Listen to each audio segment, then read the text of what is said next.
तो हेलो दोस्तों, स्वागत है आप सभी का हमारे इस चैनल मांगा एक्सप्लेनर में। तो अब से मैं लॉन्ग वीडियोस ही डाला करूंगा और हो सकता है इस वजह से वीडियो थोड़ा लेट हो जाए, तो इसके लिए मुझे माफ करिएगा। तो चलिए बिना किसी देरी के शुरू करते हैं आज की अपनी इस वीडियो को। आज मैं एक्सप्लेन करने जा रहा हूँ reborn as the heavenly demon के चैप्टर नंबर 46 को। तो 46 की स्टार्टिंग में हम देखते हैं लीड वन को, जो बाकुएंगशी के हॉल में बैठा हुआ सोच रहा होता है कि अपनी पास्ट लाइफ में जो गेल सिरियांग था उसकी कुछ फीलिंग्स थी बाकुएंगशी के लिए, पर उसकी जो पर्सनैलिटी थी उसकी वजह से उसने उससे थोड़ा सा मेंटेन कर लिया डिस्टेंस को, और उसके बाद उन दोनों के बीच में कोई भी डेवलपमेंट नहीं हुई। पर उन दोनों को देखने से ऐसा क्लियरली पता लगता है कि उनके बीच को एक इमोशनल कनेक्शन है, क्योंकि अभी तक ये सबसे बेस्ट ब्रोकर है इंफॉर्मेशन को लेकर के, और ये बात अच्छी तरीके से जानती है कि जो गेल सिरियांग है वो अभी ट्रबल में है और विजडम किंग स्वॉर्ड की वजह से, और ये इंफॉर्मेशन जरूर उसे सेव कर सकती है और डेंजर से बाहर निकाल सकती है। जहाँ ये सारी बातें वो सोचता हुआ सामने देख रहा होता है, तब हम देखते हैं सामने बाकुएंगशी को, जो सामने की तरफ ही देख रही होती है, जिसे देखते हुए लीडोन कहता है अपने मन के अंदर, क्या बाकुएंगशी इस इंफॉर्मेशन को सीमा तैंग को लीक कर देगी? ऐसा कहते हुए फिर वो उससे पूछता है, आप ये जो इन्फॉर्मेशन है इसे कितने टेल्स में खरीदोगी? तो जो बाकुएंगशी होती है वो उससे कहती है कि मैं इसे 10,000 टेल्स में खरीदूंगी। जहाँ लीडोन उससे कहता है कि नहीं, आप इसे 15,000 टेल्स में खरीदिए मुझसे। जहाँ बाकुएंगशी उससे कहती है कि ये जो इन्फॉर्मेशन है इसकी वर्थ सिर्फ 10,000 टेल्स है। तो लीडोन उससे कहता है कि चलो ठीक है, ये मैं आपको सेल करता हूँ 10,000 टेल्स में। ऐसा कहते हुए वो उसे थैंक यू करते हुए कहता है कि आपका शुक्रिया पैट्रियार्च, जिसके साथ वो वहां से खड़ा होकर के चला जाता है। और ये सीन यहीं पे शिफ्ट होता है। नेक्स्ट सीन में हम देखते हैं एक सिटी को, जिसके बीच में बहुत बड़ी मार्केट लगी होती है और जो लोग होते हैं वो वहीं से आ रहे जा रहे होते हैं। जहां हम देखते हैं कि एक लेडी सामने किसी से वाइन लेते हुए उनका शुक्रिया करती है कि आपका शुक्रिया, आपने मुझे यहाँ पे इन्विटेशन दिया। हम देखते हैं और कोई नहीं, बाकुएंगशी होती है और सामने वाले से देखते हुए कहती है, मेरे को तो यहाँ पे आना ही था क्योंकि मैं आपको ग्रीट करना चाहती थी। तब हम देखते हैं उसके सामने और कोई नहीं, सीमा तैंग होता है, जहाँ वो उसे देखते हुए कहता है कि हाँ, मुझे इस बारे में पहले ही फील हो गया था कि तुम्हारा वे ऑफ थिंकिंग बहुत ही अलग है। जहाँ बाकुएंगशी उसके सामने की तरफ देखते हुए अपने मन में सोचती है कि ये पर्सन सारे बुरे तरीके के काम को इंचार्ज करता है हमारे हेवनली ब्लेड सेक्ट में, और ये पास्ट मेमोरीज में भी इसी तरीके के काम करता था। पर ये कोई ऐसा व्यक्ति नहीं है जो अपनी पोजीशन को फिट करके रख सके मुरियम अलायंस के जनरल एडवाइजर के तौर पर, और इस पे किसी भी इस तरीके की एबिलिटी नहीं है। जहाँ फिर वो ड्रिंक करते हुए कहती है, ये पर्सन जो है ये सबसे ज्यादा क्लोज है स्कीमिंग पॉलिटिशियंस के साथ और बाकी अदर एडवाइजर्स के साथ। जहाँ तभी वहाँ पे किसी की आवाज आती है कि आपने मुझे बुलाया। उसकी आवाज सुन करके जो बाकुएंगशी होती है वो बहुत ही ज्यादा हैरानी से अपने पीछे की तरफ देखती है। तब हम पीछे देखते हैं एडवाइजर गेल को, जिसके हाथ में एक इनविटेशन होता है और वो उसी पार्टी में आया होता है। जहाँ वो भी सामने की तरफ देख करके काफी ज्यादा हैरान हो जाता है, क्योंकि उसके सामने बाकुएंगशी बैठी होती है सीमा तैंग के बगल में। जहाँ सीमा तैंग उससे कहता है कि तुमने क्या सोचा उस डॉक्यूमेंट के बारे में जो तुम्हें मैंने बताया था। ऐसा कहते हुए वो उससे क्वेश्चन कर रहा होता है। तब जो एडवाइजर गेल होता है वो आगे आता हुआ बाकुएंगशी के साइड में से निकलता हुआ सीमा तैंग को एक पेपर देते हुए कहता है कि ये रहे वो पेपर्स जो आपने मंगाए थे। तो सीमा तैंग उससे कहता है कि तुम्हारा शुक्रिया। जहाँ फिर वो उससे कहता है, तो अब तुम यहाँ पे वैसे आ ही चुके हो तो क्यों ना एक ड्रिंक कर लो हमारे साथ। जहाँ पर एडवाइजर गेल कहता है कि आपका शुक्रिया, पर मैं अभी वर्क कर रहा हूँ और मैं अपने वर्किंग के दौरान ये सारी चीजें नहीं ले सकता और मुझे सबसे पहले यहाँ से जाना चाहिए। ऐसा कह करके वो वहाँ से जा रहा होता है बाकुएंगशी के बगल में से निकल करके। तब जो सीमा तैंग होता है वो पीछे से कहता है, तुम बहुत ही अच्छा काम कर रहे हो एडवाइजर गेल, और ऐसे ही आगे करते रहना। जहाँ बाकुएंगशी भी उसे जाता हुआ देख रही होती है और वो अपनी प्रीवियस मेमोरी को याद करती है, जहाँ पर वो दोनों कितने अच्छी तरीके से एक दूसरे से बात करते थे। तब जो सीमा तैंग होता है वो कहता है कि ये सच में एक कैपेबल पर्सन है। उसकी बात सुनकर के बाकुएंगशी भी उसकी तरफ देखती है और फिर अपने मन में सोचती है कि यहाँ पे बहुत सारे ऐसे लोग हैं हमारे जियानवू में जो इन सब चीजों के कैपेबल हैं, पर इन दिनों ऐसे लोग इस चीज के अंदर आते जा रहे हैं जिनको इनकी कोई भी जरूरत नहीं है और उनकी एज भी ये करने की नहीं है। जहाँ पर उसकी बात सुनकर के सीमा तैंग ड्रिंक पीते हुए कहता है कि हाँ, तुमने सही कहा। ऐसे कहते हुए फिर वो अपने मन में कहता है कि यही है टेस्ट पावर का। जहाँ पर हम देखते हैं बाकुएंगशी को जो सामने देखते हुए कहती है, तो अब हम अपनी मीटिंग को अकोमोडेट करते हैं आज के लिए, क्योंकि मैं आपके लिए एक गिफ्ट लेकर के आई हूँ एडवाइजर। ऐसा कहने के बाद वो माटियांशु को एक एनवेलप देती है और सीमा तैंग सामने देखते हुए कहता है कि क्या ये किस तरीके का गिफ्ट है? तो बाकुएंगशी उससे कहती है, ये एक नया पीस है इंफॉर्मेशन का जो हमें रिसेंटली मिला है। ऐसा कहते हुए वो उस पर्चे को सीमा तैंग को दे देती है। सीमा तैंग जैसे उसे ओपन करके पढ़ता है वो देख करके काफी ज्यादा हैरान हो जाता है और वो कहता है कि ये राइटिंग तो बिल्कुल हमारे प्रीवियस अलायंस लीडर की है। तो बाकुएंगशी उसके साइड में बैठे हुए उससे कहती है कि हाँ, आपने सही कहा, हमने इसे पहले ही कंफर्म कर लिया है कि ऑथेंटिक है। जहाँ पर सीमा तैंग उसे देखते हुए कहता है, आखिरकार ये तुम्हें कहाँ से मिला? तो जो बाकुएंगशी होती है वो उसे कहती है कि जैसा कि आपको पता है कि जो हमारी जियानवू में इंफॉर्मेशन नेचुरली फ्लो होती है उसी के लॉज की मदद से मुझे ये मिला है और ये नेचुरली बाहर आया है। जैसे कि मौसम बदलते रहते हैं और कोई भी नहीं पूछता कि वो क्यों बदले। तब जो सीमा तैंग होता है वो उसकी तरफ देखते हुए अपने मन में सोचता है, क्या ये मुझे पागल बनाने की कोशिश कर रही है या फिर मेरी इंटेलिजेंस की एक परीक्षा ले रही है अपने सोर्स के द्वारा। जहाँ पर फिर वो कहता है कि पर मुझे माफ करिएगा, क्योंकि मैं ऐसा सोचता हूँ कि सबसे पहले मुझे यहाँ पे बुलाने के बाद रेस्ट करना चाहिए, उसके बाद इसे अच्छी तरीके से देखना चाहिए। ऐसा कहने के बाद वो वहां से निकल जाता है। जो बानकुंशी होती है वो भी वहीं बैठ करके आराम से ड्रिंक कर रही होती है, स्माइल करते हुए, जिसके साथ ये सीन भी यहीं पे शिफ्ट होता है। नेक्स्ट सीन में हम एक पर्सन को देखते हैं जो सीमा तैंग के सामने खड़ा होते हुए उससे कहता है कि हमारी जो एनालिसिस थी उसकी वजह से हमें पता लगा है कि ये जो राइटिंग है ये हमारे प्रीवियस अलायंस लीडर को ही बिलोंग करती है। जहाँ जो सीमा तैंग होता है वो उससे कहता है क्या तुम इस बात के लिए श्योर हो कि ये कोई और पॉसिबिलिटी भी हो सकती है इस चीज को आगे बढ़ाने की। तो वो पर्सन उनसे कहता है कि नहीं सर, मुझे तो ऐसा नहीं लगता, क्योंकि हमारे जो फॉरेंसिक स्पेशलिस्ट हैं वो वहाँ पे अपेयर हुए थे और उन्होंने पिछले अलायंस लीडर की जो कुछ राइटिंग्स थी उनसे उनको मैच करा है। जहाँ मार्टियांश उसकी बात आराम से सुन रहा होता है और वो पर्सन उसे बताता है कि हमने ये भी चेक करा है कि जो ओल्ड मास्टर थे हमारे काउंसिल ऑफ एल्डर्स के, उनके बारे में भी इसमें मेंशन करा गया है, जो कि मार्शल आर्ट के लीडर थे। और ऐसा देखने से तो लगता है कि हमारे अलायंस लीडर के द्वारा ही ये लिखा गया है। उसकी बात सुनकर के जो मार्टियांश होता है वो उस पेपर को वहीं पे रखते हुए कहता है कि ऑल राइट, तुम अब यहाँ से जा सकते हो। और ऐसा कहते हुए वो वहाँ पे बहुत ही ज्यादा गुस्सा करते हुए कहता है मैंने तो सोचा था कि ये नकली होगा पर ये तो बिल्कुल जेन्युइन है। उसके साइड में एक जो पर्सन होता है वो उससे कहता है कि अगर ये जेन्युइन है तो आखिरकार ये अभी तक सस्पिशियस क्यों है, क्या आप इसे रिलीज नहीं करने वाले हो इस समय पर। तो जो मार्टियांश होता है वो अपने मन में सोचता है कि अगर किसी ने भी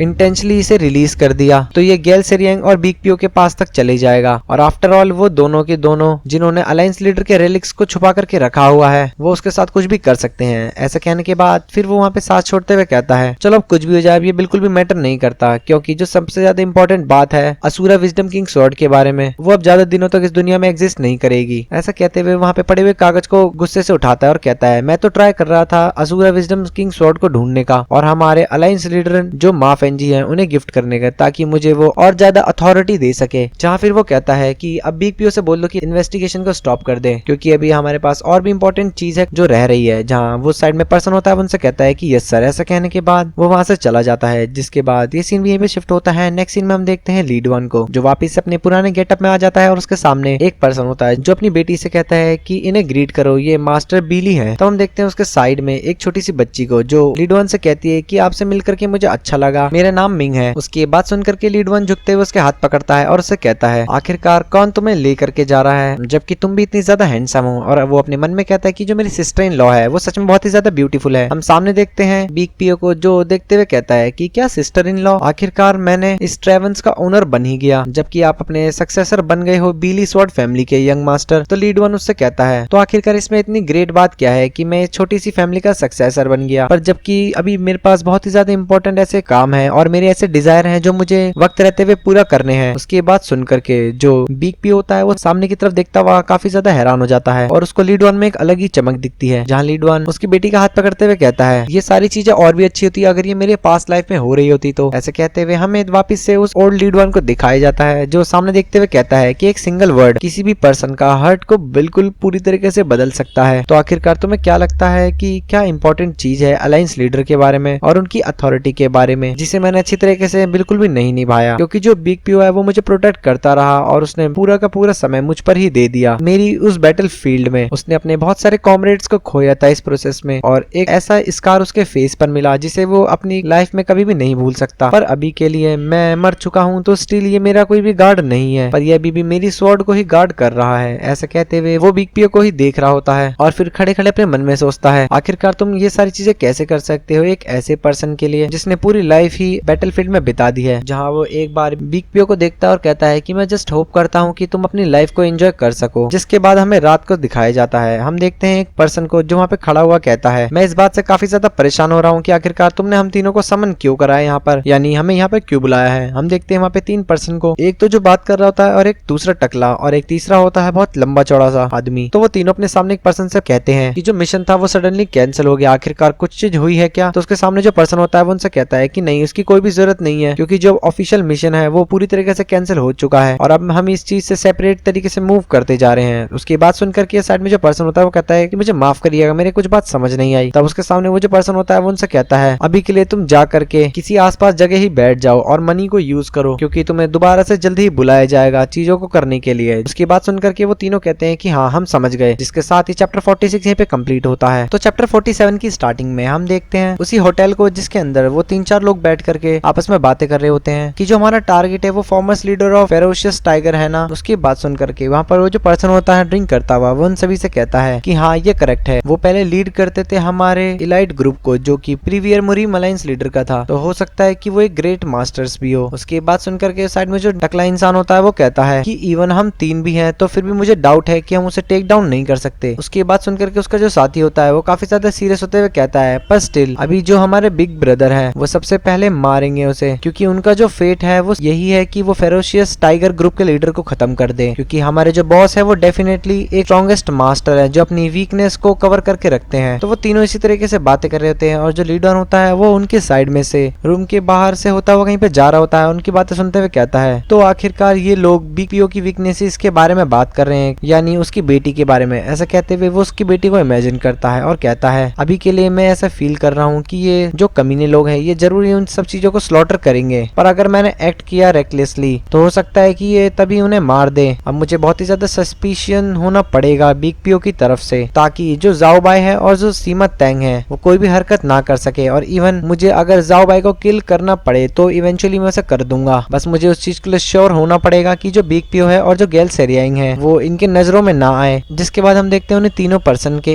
ग्रुप में से एक आदमी को जो वहाँ पर एक कमरे में बैठा हुआ होता है और एक लेडी उसे सर्व करते हुए कहती है प्लीज सर आप ये लीजिए। तो उसके साथ में जो मोटा वाला आदमी होता है वो कहता है कि मैं विश करता हूँ कि हम इस मूवमेंट को एंजॉय करते रहे हमेशा के लिए। हम देखते हैं लीड वन को जो बाहर की तरफ से उनको देख रहा होता है और देखते हुए कहता है कि अब ये कोई भी मैटर नहीं करता कि आखिरकार मैं कितने इस बारे में सोच लूं, ये लोग बहुत ही ज्यादा सस्पेंडेड लग रहे हैं मुझे, और आखिरकार इनको इतना ज्यादा पैसा कैसे मिला है इतने हाई क्लास होटल में रुकने के लिए, और वो भी ये इतने दिनों से रुके हुए हैं, क्योंकि ये एक ऑर्डिनरी आदमी की तो चीजें नहीं हो सकती। ऐसा कहते हुए वो उनकी तरफ ही देख रहा होता है और कहता है कि इवन जो जाओ भी है वो सीमा तैंग का राइट हैंड है और उसके पास भी अभी तक इतना पैसा नहीं है कि वो इन चीजों को कर सके, यानी जो जाओ भाई है वो कहीं और से इन सारे पैसों को ला रहा है। जिसके बाद हम देखते हैं उन तीनों पर्सन को जो फॉरेस्ट के बीच में से होते हुए कहीं पे जा रहे होते हैं, और जो लीड वन होता है वो लगातार उन पे नजर रख रहा होता है और देखते हुए कहता है ये लोग एक डिफरेंट जगह पे जा रहे हैं आज के लिए, ये कोई भी ऐसा रास्ता नहीं है जो ये और इसका जो ब्रदर है वो यहाँ पे आकर के ढूंढ सके। जिसके बाद हम देखते हैं वो तीनों ब्रदर एक जगह आते हैं और सामने जो गार्ड खड़ा होता है उनसे निगरानी कहते हुए अंदर निकल जाते हैं। लीड वन भी पीछे उन तीनों को देख रहा होता है और फिर वो वहां से निकल करके उनकी तरफ चले जाता है, जहाँ पर जो तीनों ब्रदर्स होते हैं वो सामने देखते हुए कहते हैं कि जो बिजनेस है वो स्टार्ट हो चुका है और जो बिग ब्रदर है वो जरूर इसमें रैंक करेंगे। जिसके बाद हम अंदर देखते हैं बहुत सारे लोगों को जो अपनी अपनी एंजॉयमेंट में व्यस्त होते हैं, और उन 3 ग्रुप में से जो एक पर्सन होता है वो सामने देखते हुए कहता है कि यह बहुत ही ज्यादा ग्रो हो चुकी है जब मैंने इसे पहले देखा था उससे पहले। जहाँ उसकी बात सुनते हुए कोई पर्सन कहता है कि हाँ ये जो बिच है ये सडनली यहाँ पर आई है और हमने इसके दोनों पेरेंट्स को मार दिया है। ऐसा कहते हुए वो उसको देख रहा होता है तो सामने एक पर्सन कहता है कि अब आपको ज्यादा देरी करने की कोई भी जरूरत नहीं है। ऐसा कहते हुए वो उस लड़की की तरफ देखते हुए उन सभी लोगों से कहता है ये पहला बच्चा है यहाँ पर जो आज के दिन आया है। उसको देख करके वहाँ पर जितने भी जो लोग होते हैं वो काफी ज्यादा बुरी नजरों से उसे देख रहे होते हैं और उसकी बुली लगा रहे होते हैं, क्योंकि उस लड़की की जो साइड में पर्सन होता है वो उन सभी से चिल्लाते हुए कहता है चलो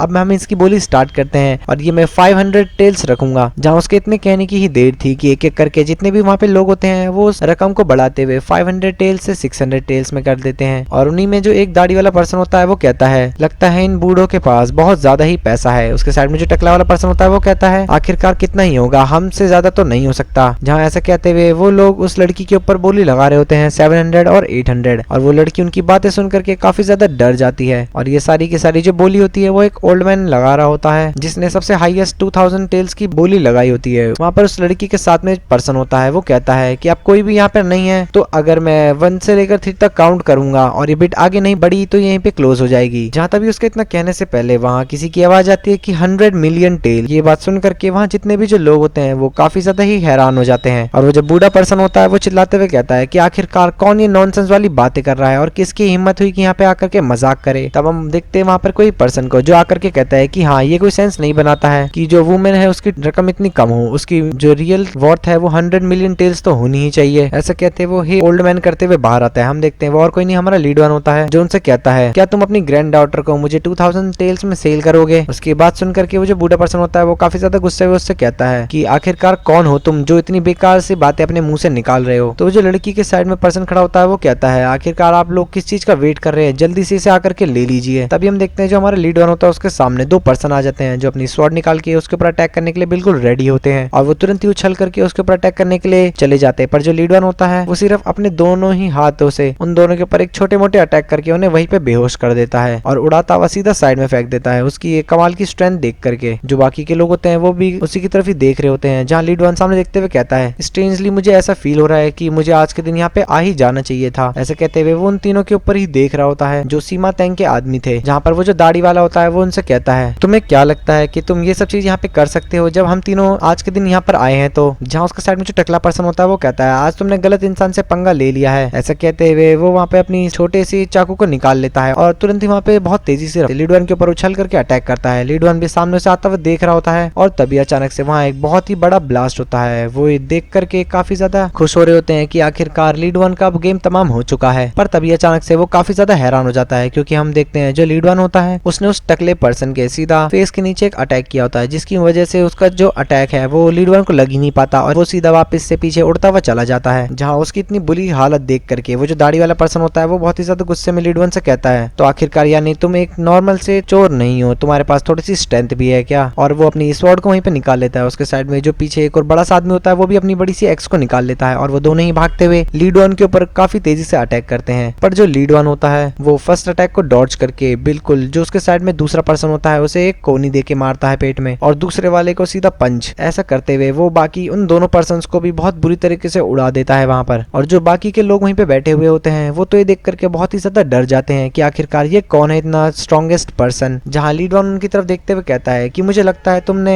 आज एक परफेक्ट डे को चूज करा है अपनी मौत के लिए। जिसके साथ ये चैप्टर 47 यहीं पे कंप्लीट होता है। तो चैप्टर 48 की स्टार्टिंग में हम देखते हैं उन्हीं दोनों पर्सन को जो लीड से पिट करके वहीं पे जख्मी होकर खड़े होते हैं और लीड भी उनकी तरफ काफी ज्यादा गुस्से से देख रहा होता है। और वो जो पर्सन होता है वो चिल्लाते हुए कहता है कि जरा रुको। पर उसके इतना कहने से पहले ही जो हमारा लीड होता है वो बहुत तेजी से आगे आकर के उसके सीने में एक शानदार पंच मारता है। लीड के सिर्फ एक ही पंच से वो जो आदमी होता है उसकी आत्मा पूरे शरीर से बाहर निकल जाती है और वो वहीं पे नीचे गिर करके बेहोश हो जाता है। और जो दूसरा पर्सन होता है वो देख करके डरता हुआ कहता है कि प्लीज मुझे मत मारना। ऐसे कहते हुए वो वहां से भाग जाता है। लीड भी उसकी तरफ ही देख रहा होता है और देखते हुए अपने मन में कहता है जाओ जा करके जाओबी को यहाँ पर ले करके आओ। जिसके बाद वो साइड में उन बुढ़े पर्सन को देखता है जो वहाँ पर बेट लगा रहे थे उस छोटी बच्ची के ऊपर, जहाँ वो उनसे बोलता है कि आखिरकार तुम लोग कहाँ पे जा रहे हो। उसकी बात सुनकर के वो लोग वहीं पे डर के मारे रुक जाते हैं। फिर वो उनकी तरफ देखते हुए कहता है आपको बिल्कुल भी डरने की कोई भी जरूरत नहीं है, पर मैं आपको यहाँ पर नहीं मारूंगा। उसकी बात सुनकर के वो सारे बूढ़े पर्सन बहुत ही ज्यादा उम्मीद से उन्हीं की तरफ ही देख रहे होते हैं। जिसके बाद हम देखते हैं उन्हीं में से एक के ऊपर लीड बहुत तेज से अटैक करता है और वो पर्सन वहाँ पे चिल्लाता हुआ कहता है कि प्लीज मुझे मत मारो। जहाँ बाकी के लोग भी डरते हुए कहते हैं कि तुमने तो कहा था कि तुम हमें यहाँ पर नहीं मारोगे, तो आखिरकार तुम हमारे साथ ये क्यों कर रहे हो। तो लीड उनकी तरफ देखते हुए कहता है मैं यहाँ पर तुम्हें नहीं मार रहा हूँ, अगर तुम्हारे पास आंखें हैं तो तुम खुद ही देख लो। ऐसा कहते हुए फिर वो साइड में देखता है और साइड में देखते हुए कहता है अगर मैंने तुम्हें इसी तरीके से जिंदा छोड़ दिया तो आखिरकार तुम पूरी इस दुनिया में यही सारी हरकतें करते रहोगे। जहाँ तभी एक बूढ़ा पर्सन उसकी बात सुनकर के उससे कहता है कि जरा रुको प्लीज, हमें इतनी जल्दी मत मारो। पर उसके इतना कहते ही जो हमारा लीड होता है वो एक एक करके उन सभी को बहुत बुरी तरीके से पीट रहा होता है और पीटते हुए कहता है कि मुझे पता है तुम और तुम्हारी फैमिली सारे लोग इसी तरीके से काम करते हो और मैं चाहता हूँ कि तुम अपनी बाकी की उम्र अपनी इसी बॉडी में बैठे बैठे ही बिताओ। जहाँ से कह करके वो उनको बहुत बुरी तरीके से धो रहा होता है और उनके मुंह से भी ब्लड निकाल देता है और मारते हुए कहता है कि मैं तुम्हारे सारे दांत तोड़ दूंगा जिससे तुम यहाँ पे बैठ करके सूप को पीते हो और अपनी लाइफ को एंजॉय कर रहे थे। मैं तुम्हारी जिंदगी को मौत से भी ज्यादा बदतर बना दूंगा तुम्हारे लिए। जहाँ ऐसे कहते हुए वो उनको पीट रहा होता है पर वहाँ जितनी भी जो लड़कियां होती है वो तो ये देख करके काफी ज्यादा डर जाती है। जहाँ उनके साइड में वो जो दूसरी लड़की होती है जिसके ऊपर बीटिंग कर रहे थे सारे पर्सन, वो भी लीड को इतना बुरी तरीके से उन्हें मारता देख काफी ज्यादा डर जाती है। जहाँ हम देखते हैं लीड उन सबको मारने के बाद वहाँ पे खड़ा होता है और चारों तरफ ब्लड ही ब्लड हो रखा होता है। जहाँ फिर वो बाकी उन लोगों की तरफ देखते हुए कहता है क्या तुम यहाँ पर अपनी मदर को मिस कर रही हो क्या। उसकी बात सुनकर के वहाँ जितनी भी लड़कियां होती है वो उसको आशा भरी निगाहों से देखते हुए बहुत ही बुरी तरीके से रो रही होती है और रोते हुए कहती है कि हाँ। तो जो लीड होता है वो उनसे कहता है कि मैं आपको आपके घर जरूरी छोड़ दूंगा। उसके बाद सुनकर के वो लोग वहीं पे खुशी से रोते हुए कहते हैं कि तुम्हारा शुक्रिया लीड वन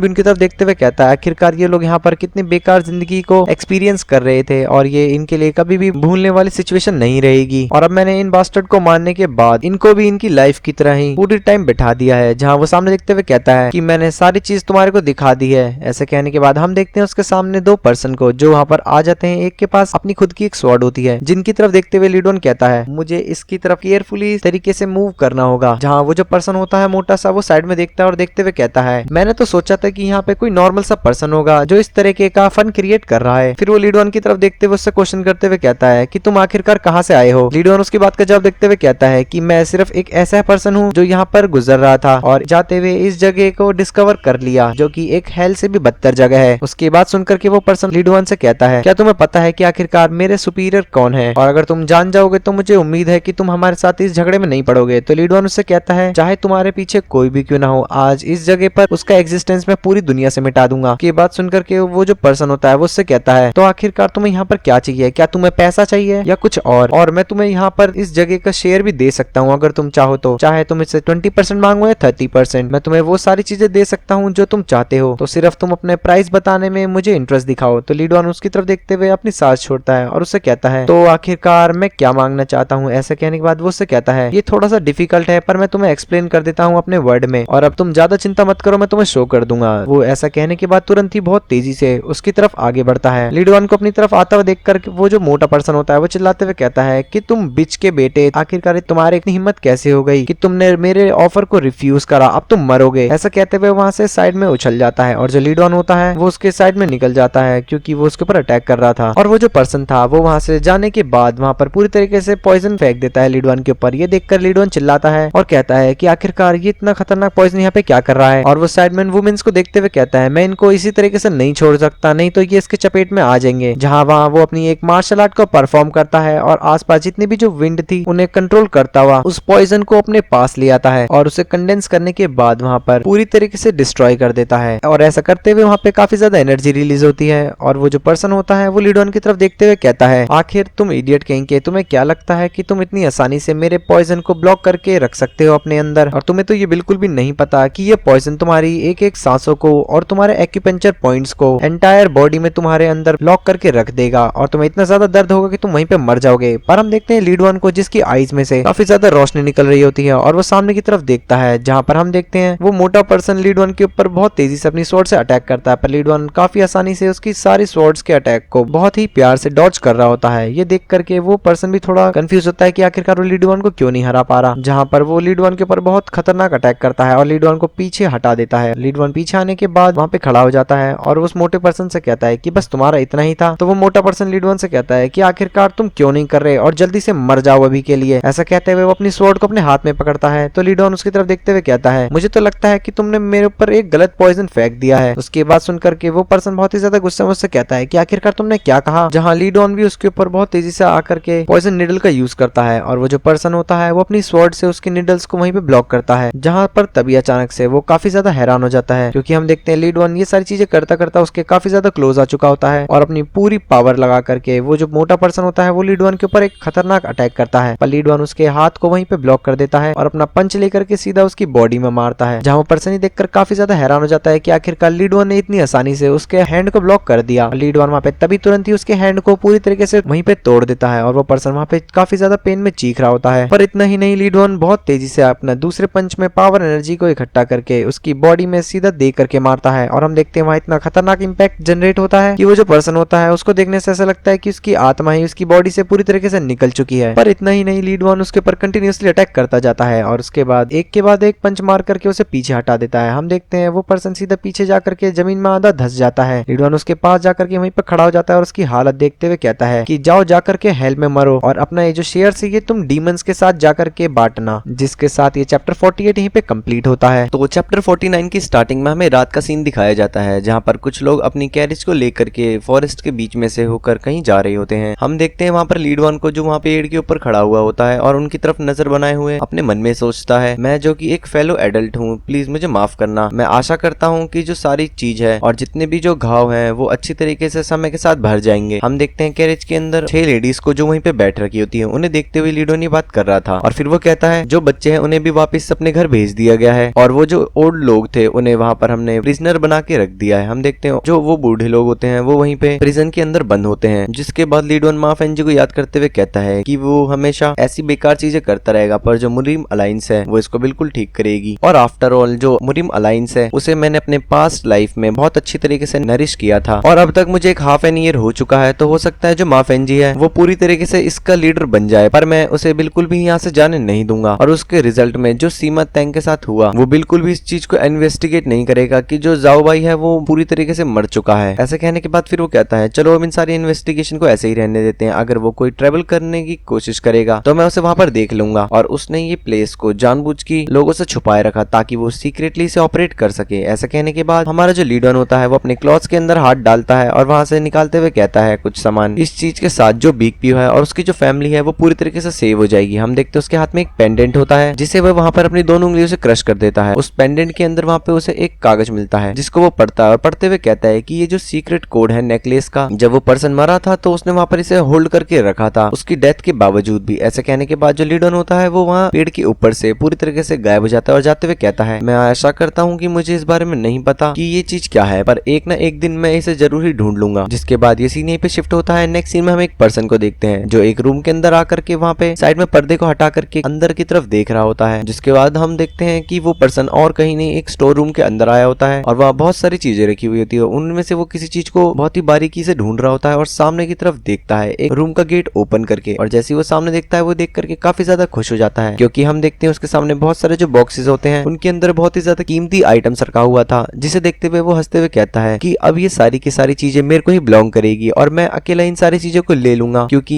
ये जो प्लेस है अब ये मेरी हुई। जहां तभी उसे पीछे से आवाज आती है और वो पीछे हैरानी की तरफ से देखता है। हम देखते हैं पीछे और कोई नहीं हमारा लीड वन होता है जो वहां पर अपने असैसिन मोड में आ गया होता है और उसे देखते हुए कहता है, आखिरकार तुम यहाँ पे क्या कर रहे हो? तो वो जो पर्सन होता है वो लीड वन से कहता है, तुम्हें कैसे पता चला कि मैं यहाँ पर आऊंगा? तो लीड वन उसकी तरफ देखते हुए कहता है, वो इसीलिए क्योंकि जो जाओ भाई था वो हर दिन इस मनी को कैलकुलेट नहीं करता था, तो अब उसके जाने के बाद ये जो प्लेस है ये ऐसे ही तो नहीं रखा जाएगा, इसके प्रॉफिट्स तो तुम चुरा लोगे। उसकी बात सुनकर के वो जो पर्सन होता है वो काफी ज्यादा डरते हुए लीड वन के आगे हाथ जोड़ते हुए कहता है कि प्लीज मेरी लाइफ को बख्श दो। तो लीड वन उससे कहता है, और अगर मैं ऐसा ना करूँ तो वो पर्सन लीड वन की बात सुनकर के काफी ज्यादा डर जाता है और उसी की तरफ ही देखता है। पर इतनी देर में ही जो हमारा लीड वन होता है वो तुरंत ही अपनी तलवार को उसकी जो बॉडी होती है उसके आर पार कर देता है। वो पर्सन काफी ज्यादा दर्द में चिल्ला रहा होता है। तो लीड वन जो होता है उसकी तरफ देखते हुए कहता है कि अगर तुमने लालच को हटा दिया होता और इस जगह को छोड़ करके चले गए होते तो आज तुम जिंदा होते और आने वाले 50 साल तुम आराम से गुजार लेते। जिसके बाद वो अपनी स्वॉर्ड वहीं पे निकालता है और हम देखते हैं वो पर्सन का काम वहीं पे तमाम हो जाता है। जिसके बाद जो लीड वन होता है वो सामने की तरफ ही देख रहा होता है और देखते हुए आगे बढ़ते हुए कहता है कि अब इन सामान का क्या करना है मुझे अच्छी तरीके से पता है। जिसके बाद ये सीन ही पे कट होता है। नेक्स्ट सीन में हमें अगले दिन का दिखाया जाता है जहां हम देखते हैं लीड वन के होम का, जिसके अंदर जो लीड वन होता है वो सामने किसी से कहता है कि तुम्हारा शुक्रिया कि तुम यहाँ पर आए, क्या मेरे पेरेंट्स सब अच्छे हैं? हम देखते हैं उसके सामने और कोई नहीं हमारा प्यारा ग्वांटू होता है और सामने देखते हुए लीड वन से कहता है वो, हाँ वो ठीक है, उनकी हालत बिल्कुल सही है। तो लीड वन उससे बोलता है कि क्या उन्होंने मुझे मिस नहीं करा? तो ग्वांटू उससे कहता है उन्होंने मुझे ऐसी कोई भी चीज मेंशन नहीं करी। तो लीड वन हंसते हुए कहता है, अच्छा तो यानी ऐसी कोई भी बात नहीं है जो उन्हें दिक्कत कर रही हो? तो ग्वांटू से बोलते हुए कहता है, हाँ वो इसीलिए क्योंकि तुम अभी काफी ज्यादा यंग हो यंग मास्टर, क्योंकि जब तुम्हारे पेरेंट्स ओल्डर हो जाएंगे तो यही चाहेंगे वो कि उनके जो चिल्ड्रन है वो उन्हें छोड़ करके ना जाए। ऐसे कहने के बाद फिर वो लीड वन से कहता है, आखिरकार तुम उनसे इतनी दूर एब्रोड में कब तक रहोगे? तो लीड वन उससे कहता है कि मैं कोशिश करूंगा कि मैं जल्दी ही आ सकूं। तो ग्वांटू फिर उससे कहता है, यंग मास्टर एक बार आप खुद को देखिए मिरर में, आपको पता नहीं है कि आप कितने ज्यादा यंग होते जा रहे हो और इसी तरीके से आपकी एज निकल जाएगी। तो लीड वन वहाँ पे उसे हंसते हुए कहता है कि हाँ हाँ तुमने सही कहा। जिसके बाद वो अपने सामने अपने जनरल मैनेजर और ग्वांटू दोनों से कहता है, चलो अब सबसे पहले हम अपनी ट्रेडिंग कंपनी को क्रिएट करते हैं। उसकी बात सुनकर के जो जनरल मैनेजर होता है वो लीड वन से कहता है, मेरी आपके लिए बहुत ही अच्छी फीलिंग है इस तरीके से जब आप मुझे यहाँ पर बुलाया और मुझे यहाँ पे आने के बाद बहुत ही ज्यादा खुशी हुई। तो लीड वन उनसे कहता है, तो बताओ फिर तुम मेरे इस प्लान के बारे में क्या सोचते हो? तो जो जनरल मैनेजर होता है वो लीड वन से कहता है कि जैसा कि आप जानते हैं कि जो ट्रेडिंग कंपनी है उसे स्टार्ट करना इतना ज्यादा आसान टास्क नहीं है क्योंकि उसमें काफी ज्यादा ह्यूज अमाउंट में पैसे लगते हैं और इवन जो वहाँ पे वस्तुएं हैं उनका भी सबसे ज्यादा यूज होता है उन्हें स्टार्ट करने से पहले। तो लीड वन उससे कहता है कि हाँ मुझे इसके बारे में पता है, तो हम इसलिए इतनी ज्यादा बड़ी लार्ज कंपनी को स्टार्ट नहीं करेंगे, हम एक छोटे से ही शुरुआत करेंगे। ऐसे कहने के बाद वो सामने देखते हुए उनसे कहता है, पर प्लीज सबसे पहले स्केलेबिलिटी को अपने माइंड में रखना। तो जो जनरल मैनेजर होता है वो लीड वन से कहता है, स्केलेबिलिटी आखिरकार आपने क्या कहा? तो लीड वन उसे बताते हुए कहता है कि जब हम स्मॉल स्केल पे बिजनेस स्टार्ट करेंगे पर हम उसे एक्सपेंड करते जाएंगे सेंट्रल प्लेन्स में आने वाले फ्यूचर में। तो जो जनरल मैनेजर होता है वो लीड वन से कहता है कि हाँ मैं समझ गया कि आपके कहने का क्या मतलब है। तो लीड वन फिर उसकी तरफ देखते हुए कहता है, और प्लीज एक और चीज तुम्हें याद रखनी है कि तुम्हें स्टेबलाइज करना है अपने कॉन्टेक्ट को वुहान में और शेंगडोंग में ताकि तुम उनके पॉइंट से कनेक्टेड रह सको। जहां वो पर्सन लीड वन से कहता है कि हाँ अब मैं समझ गया। ऐसे कहने के बाद लीड वन उससे कहता है, आखिरकार अब तुम्हें कितने पैसों की जरूरत है? तो वो जनरल मैनेजर होता है वो लीड वन से कहता है, अगर हम स्मॉल ट्रेडिंग कंपनी को स्टार्ट करेंगे तो भी हमें एटलीस्ट 50,000 टेल्स की जरूरत है, पर अभी के लिए हम यूज कर सकते हैं अपने ऑपरेटिंग फंड्स को ताकि हम सेव रह सकें। पर इतनी देर में ही वो सामने देखकर काफी ज्यादा हैरान हो जाता है क्योंकि हम देखते हैं लीड वन ने उसके सामने कुछ कागज फेंके होते हैं, जिसे देखते हुए लीड वन कहता है कि ये लो, ये पूरे 1 लाख टेल्स हैं, अब इसे यूज करो अपने बिजनेस की शुरुआत में। ये देख करके जो ग्वांटू और जनरल मैनेजर होते हैं वो तो काफी ज्यादा ही हैरान हो जाते हैं कि आखिरकार लीड वन के पास 1 लाख टेल्स कहाँ से आए। जिसके बाद जो लीड वन होता है वो वहाँ पे सोच रहा होता है, उस सीक्रेट वे हाउस के अंदर मुझे बहुत सारे चीजें मिली जिनका जो लार्ज अमाउंट में सम है वो कम से कम 80,000 टेल्स था, और इसी तरीके से जो बाकी का रूम में सामान रखी हुई थी उनके जो फंड्स थे थे उनकी टोटल कॉस्ट 1 लाख हो गई। जहाँ ग्वांटू इतने सारे पैसे को उठाते हुए कहता है कि ये तो बहुत ही ज्यादा पैसे हैं, क्या मैं इन्हें टच कर सकता हूँ क्या एक बार। तो लीड वन वहाँ पे कहता है कि अगर हम अपने बिजनेस को स्टार्ट करेंगे अपनी मनी के साथ तो हमें एक बात का ध्यान रखना होगा कि बुरे लोगों से हम दूर रहें, क्योंकि वो लोग वायलेशन को यूज करते हैं, जैसा कि मैंने अपनी पास्ट लाइफ में फील करा था। पर अभी के लिए ये कोई भी मैटर नहीं करता है। जहाँ वो उन दोनों से कहता है कि आफ्टर ऑल मैंने जितने भी जो पैसे थे उनको मैंने अब तुम्हें दे दिया है, तो तुम मेरी रेपुटेशन को बचा के रखना और ऑनर को भी। जहाँ लीड वन अपने मन में सोचता है कि मुझे फोकस करके रखना पड़ेगा अपनी रियलिटी और रेपुटेशन को। जिसके बाद वो वहाँ पे ड्रिंक करता हुआ कहता है कि मैं आशा करता हूँ कि ये जो मनी है ये अच्छी तरीके से काम में आएगी और ये मैंने गलत हाथों में नहीं दी है, और अगर ऐसा हो गया तो ये कोई भी मैटर नहीं करता है कि जियान हूँ मुझे बुलाएगा। जिसके बाद हम देखते हैं जनरल मैनेजर को, जो लीड वन से कहता है कि ये